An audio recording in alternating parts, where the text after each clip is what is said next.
말씀과 함께 읽는 철로역정 16번째 시간입니다. 오늘은 과장된 실체라는 제목을 가지고서 같이 내용을 살펴보고자 합니다. 주인공 크리스찬이 고난의 언덕을 올라가는 동안에 허례와 위선은 위험과 멸망이라는 갈래길에서 길을 잃고 있었습니다. 크리스찬은 언덕에서 뛰어가다가 경사 때문에 결국 손과 무릎으로 기어오를 수밖에 없었고, 그 언덕 꼭대기로 올라가는 중간쯤에 그 산의 주인이 피곤한 여행자를 위해 쉬었다 가도록 만들어 놓은 아담한 정자 하나를 만나게 됩니다. 그곳에서 잠시 쉬어가기로 마음먹은 크리스찬은 가슴에 품은 두루마리를 꺼내 읽으면서 위안을 얻고 십자가 밑에서 얻은 겉옷을 만지면서 새 힘을 얻습니다. 그런데 그러다가 그만 잠깐 졸게 됩니다. 잠깐 졸는다는 것이 깊은 잠에 빠지게 되고, 그의 여정은 계속 진행되어야 되는데 밤이 될 때까지 지연이 됩니다. 잠결에 그는 손에 들고 있던 두루마리를 놓칩니다. 그때 누군가가 그를 깨우면서 말하죠. 게으른 자여, 개미에게 가서 그가 하는 것을 보고 지혜를 얻으라. 이 소리를 듣고 크리스찬은 벌떡 일어나 언덕 꼭대기에 이를 때까지 쉬지 않고 빨리 걸어갑니다.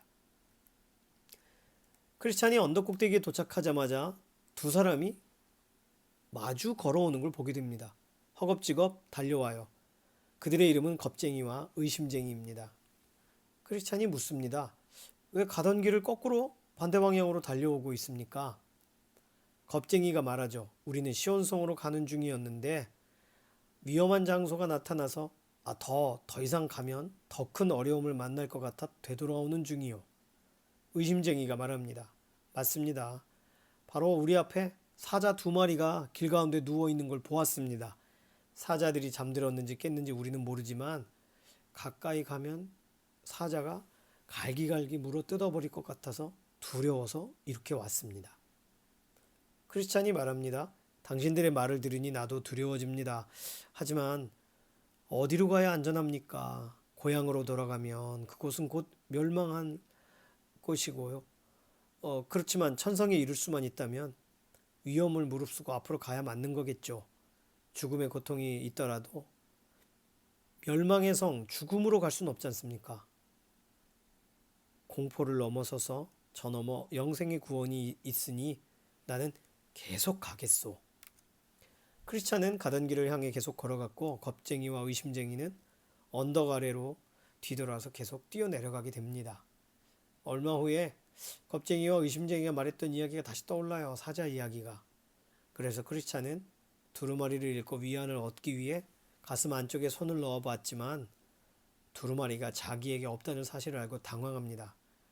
그 두루마리는 천성의 도시로 가는 통행증인데 그걸 잃어버렸으니 이제는 도착해도 소용이 없는 것이죠. 낙심합니다. 크리스찬은 언덕 중턱에 있는 정자에서 잠을 잤던 것이 떠올라서 내가 거기서 잤구나 하고 무릎을 꿇고 자신의 어리석은 행동을 용서해달라고 하나님께 기도하고는 두루마리를 찾으러 되돌아갑니다. 돌아가는 내내 한숨과 눈물이 가득했고요. 그리고 스스로를 꾸짖으면서 계속 걸어갑니다. 길가에서 떨어뜨렸나 싶어 이쪽 저쪽을 살펴보고 가다가 드디어 정자가 눈앞에 보이자 자신의 어리석은 행동이 생각나서 더 큰 슬픔에 사로잡히게 됩니다. 대낮에 잠을 자다니, 위험과 곤경의 때에 낮잠을 자다니, 정신적으로 위로를 얻어야 될 장소에서 육체적인 안락에 시간을 갖다니, 오호라 나는 곤고한 사람이로다. 얼마나 많은 발걸음을 헛되이 다녔는가. 이스라엘 백성들도 자신들의 죄 때문에 홍해길을 되돌아가는 일이 있었는데 내가 이 죄스러운 잠이 없었더라면 기쁨으로 걸어갈 수 있는 이 길을 나 역시 이토록 슬픔에 잠겨 걸어가야 되는구나. 한 번만 걸어가도 되는 길을 이렇게 오고 가는 3번이나 걷게 되었으니 곧 저물어 밤이 될 텐데 그때 잠만 자지 않았더라면. 자신의 행동을 후회하며 드디어 정자에 도착한 크리스찬은 그곳에서 한동안 큰 눈물을 쏟습니다. 그는 슬픈 눈으로 걱정스럽고 두려운 마음으로 긴 의자 밑을 내려다봅니다. 그런데 마침 거기서 자신이 잃어버린 두루마리를 발견하게 되죠. 그는 떨리는 손으로 두루마리를 얼른 집어서 품속에 넣고 자신의 눈을 두루마리가 떨어진 이곳으로 인도해 주신 하나님께 감사를 드리면서 기쁨으로 눈물이 범벅이 된 채 다시 길을 떠납니다. 얼마나 경쾌한 발걸음으로 뛰어서 올라갔는지 금세 산꼭대기 근처에 도착했습니다. 그런데 이미 해는 지고 어두워져 있습니다. 해가 지자 크리스찬은 다시 자신을 꾸짖기 시작합니다. 오, 죄스러운 잠. 너 때문에 여행 중에 밤을 맞게 되었구나. 너 죄스러운 잠 때문에 난 햇빛이 비치지 않는 어두운 밤길을 걸어야 되고 무시무시한 짐승이 울부짖는 소리를 들어야만 하는구나. 이 말을 하는 그 순간 크리스찬은 아까 겁쟁이와 의심쟁이가 말했던 사자들의 이야기가 떠올랐습니다. 아, 그런 짐승들이란 의례 밤만 되면 먹이를 찾아 돌아다니는 법인데 어둠 속에서 내가 그 사자를 만나게 되면 어떻게 막을 수 있단 말인가? 어찌 갈갈이 찢기는 것을 피할 수 있단 말인가? 거듭 중얼거리면서 앞으로 계속 걸어갑니다. 이처럼 불행에 빠지게 된 것을 한탄하다가 문득 눈을 들어서 앞을 보니 심히 아름다운 웅장한 궁전이 왕의 길, 그 길가에 있는 것을 보게 됩니다. 궁전의 이름은 미궁, 아름다운 궁전, 아름다운 저택이죠. 그는 거기서 하룻밤 쉬어갈 수 있을까 생각하면서 서둘러 걸어가고 멀지 않아 그는 매우 좁은 길로 들어서게 되고 그곳에서 문지기의 오두막이 멀찍이 보이기 시작합니다. 크리스찬은 그가 걷고 있는 좁은 길의 앞쪽을 유심히 살펴봅니다. 뭔가 있거든요. 아까 겁쟁이와 의심쟁이가 말한 그 두 마리의 사자가 길을 막고 누워있는 모습을 보게 됩니다. 그는 더 심하게 두려워하게 되었고 자신도 되돌아가야 되나 고민이 들기 시작했습니다. 그런데 그 순간 그 모습을 멀리서 지켜보던 문지기, 그의 이름은 경계인데요. 문지기가 그에게 소리칩니다. 당신은 그렇게도 용기가 없소? 사자들을 두려워하지 마시오. 모두 쇠사슬에 매여 있는 것이오. 믿음이 있는지를 시험해보고 믿지 않는 사람을 가려내기 위해 사자들을 거기 매어둔 것이니 사자들을 신경 쓰지 말고 길 가운데로 곧장 걸어오면 당신은 아무런 상처도 입지 않게 될 것이오. 크리스찬은 경계가 지시한 대로 조심스럽게 길 가운데로 걸어갔고 사자들은 으르렁거리긴 했지만 쇠사슬에 묶여 있어서 그에게 해를 입히지 못했습니다. 그는 계속 걸어 문지기의 오두막 앞에 도착합니다. 크리스찬은 손뼉을 쳐서 문지기를 부릅니다. 여보시오, 오늘 내가 여기서 묵어갈 수 있어? 문지기가 말합니다. 이 언덕의 주인께서 순례자들의 휴식과 안전을 위해 지은 집이 바로 이곳입니다. 그런데 당신은 어디서 왔고 또 어디로 가고 있습니까? 멸망의 도시에서 와서 시온산으로 가는 길입니다. 벌써 날이 저물었으니 하룻밤 묵어가게 해주시오. 당신의 이름은 무엇입니까? 나는 크리스찬입니다. 원래 이름은 은혜 없음이었습니다. 나는 하나님께서 셈의 장막에서 살라 하신 바로 야벳 족속이 되어. 그런데 어떻게 이렇게 늦게 온 것이오? 해가 다 저물었는데. 좀 더 일찍 올 수 있었는데 언덕에 세워진 정자에서 잠이 들어 게다가 잠자는 동안 귀중한 증서인 두루마리를 떨어뜨린 줄도 모르고 길을 떠났다가 산꼭대기에서 다시 되돌아가 이렇게 도착하게 되었어. 다행히 두루마리는 찾았소. 경계가 말합니다. 그렇다면 이 댁의 아가씨 중 한 분을 부르겠습니다. 아가씨가 당신의 이야기를 호의적으로 받아들이면 이 댁의 규칙에 따라 당신은 이 댁 가족 모두를 만나고 쉬게 될 것입니다. 이 아가씨를 만나는 이야기가 이제 다음 주의 내용이 되겠습니다.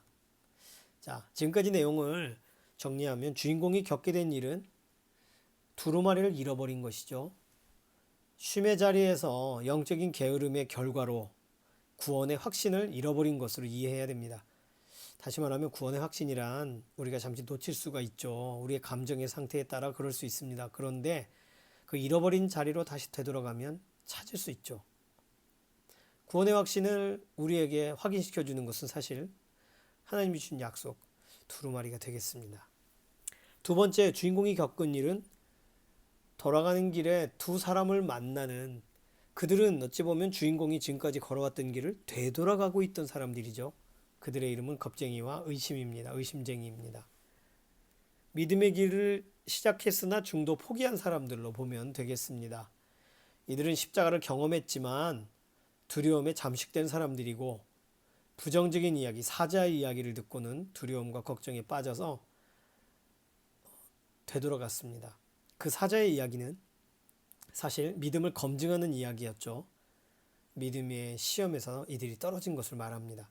재미난 것은 이 존 버년 저자 되신 목사님이 이들이 만약에 십자가를 경험한 사람들이라면, 지난주에 우리가 만났던 담을 넘어온 사람들이 아니라면 십자가 앞에서 분명히 세 가지 선물을 가지고 있는 이들이어야 되는데, 이들은 두루마리나 겉옷이나 이마에 표징이 이들에게 있었다는 표현을 저자는 한마디도 해주고 있질 않습니다.